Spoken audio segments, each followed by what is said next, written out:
জয় বাংলা। আওয়ামী লীগ কোথায় তোমরা? বিশেষ করে আমার মতন যারা সাধারণ জনগণ আছো এবং যারা তৃণমূলের নেতারা আছেন, যারা আওয়ামী লীগের রাজনীতি করে থাকেন, কোথায় আপনারা? আসুন সবাই মিলে আমরা এই ভিডিওটা একটু দেখি। আমার ওয়াইফ আপনারা জানেন এখানে লন্ডন হসপিটালে চাকরি করেন। আমার 3 ছেলে, এরা জন্মগ্রহণ এখানে করেছে, এখানে লেখাপড়া করেছে, এরা চাকরিও করে এখানে। সো বাংলাদেশের সাথে তাদের কোনো কানেকশন নেই। কি বুঝলেন? কি বুঝলেন?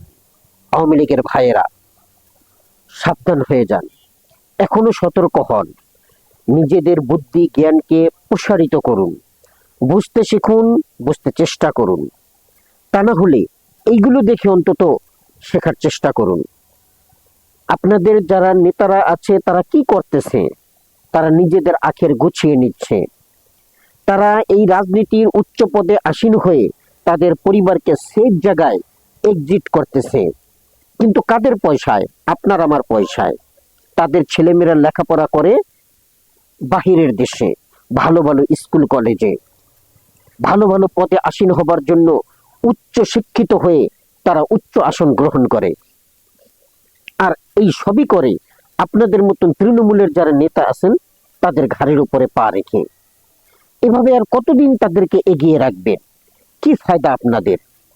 5ই আগস্টের পরে আমার নিজের দেখা, আমারই অনেক বন্ধু বান্ধব আছে যারা আওয়ামী লীগ করত, তারা এখন ওই শুক্রবারের নামাজ ছাড়া তাদেরকে কখনো নামাজে যেতে দেখতাম না। মাঝে মাঝে শুক্রবারে জুম্মার নামাজটা পড়তো। আজকে তারা দাড়ি রেখে মাথার উপরে মানে মাফলার বেঁধে, যেটা হুজুরা পরে থাকেন পাগড়ি আর কি, সেই ধরনের পাগড়ি ব্যবহার করে একেবারে হুজুর বনে গেছেন। আর বেশিরভাগই তো পালিয়ে আছে।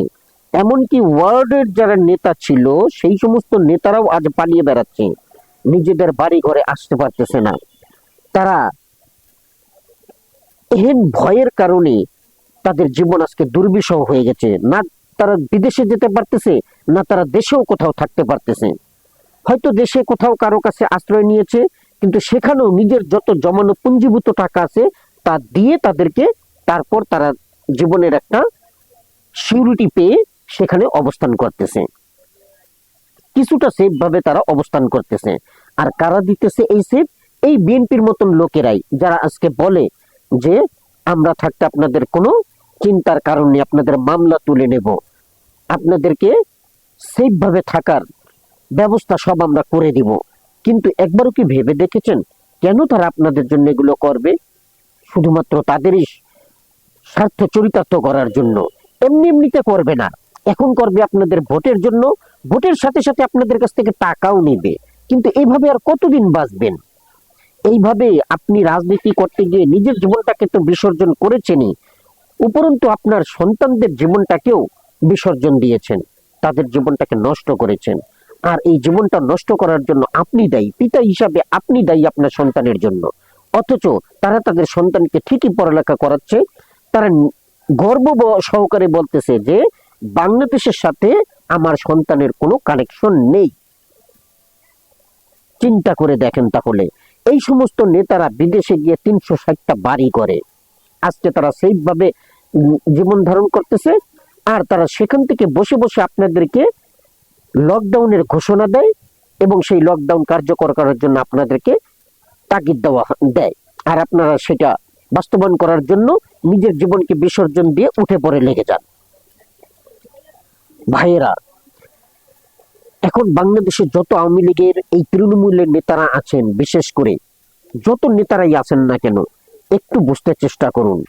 আপনারাও আমাদের মতন সাধারণ জনগণ, তাই নিজেদের ভালোটা একটু বুঝতে শিখুন।